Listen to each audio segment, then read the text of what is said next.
Nah, terus ini Mas Ari, terkait kualitas foto. Nah, Mm-mm. kalau misalnya untuk teman-teman yang masih pemula itu kan pasti mereka masih menggunakan HP yang notabene hasil fotonya juga pasti kalah jauh dengan dibanding SLR ya. Nah, Mm-mm. itu tuh untuk mensiasati hal tersebut gimana, Mas? Jadi kalau memang fokus kita mau ke arah online shop, ya memang sebenarnya harus profesional. Nah, cuman kalau memang ternyata dia hanya coba-coba atau seperti apa, ya mungkin kalau saran saya pakai fitur-fitur atau aplikasi yang dropshipper atau reseller yang memang dia sudah disediakan fotonya, disediakan copywriting-nya, disediakan semuanya. Dia hanya tinggal upload ataupun jual ataupun misalnya ngikutin apa yang memang template-nya itu ada. Karena kalau ngomongin betul-betul fake di marketplace ya kita harus profesional sih Mas. Kalau menurut saya gitu sih. Kita harus sewa, kadang juga sampai sewa-sewa juga kan. Kadang juga punya divisi sendiri kan seperti itu untuk yang masalah foto.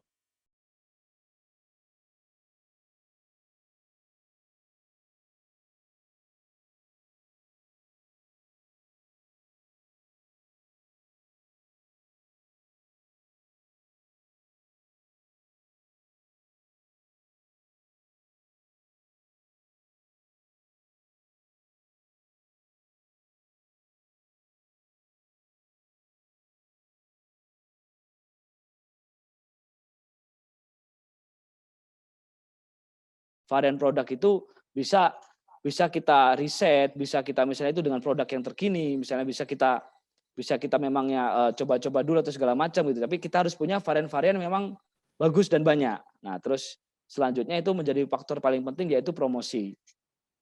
Nah, promosi ini sendiri bisa meningkatkan transaksi menjadi 2 kali lebih lipat.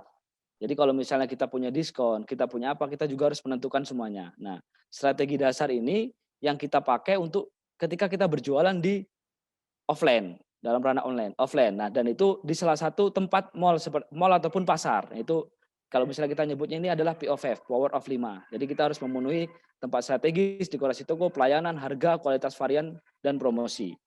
Nah, di sini tempat strategis.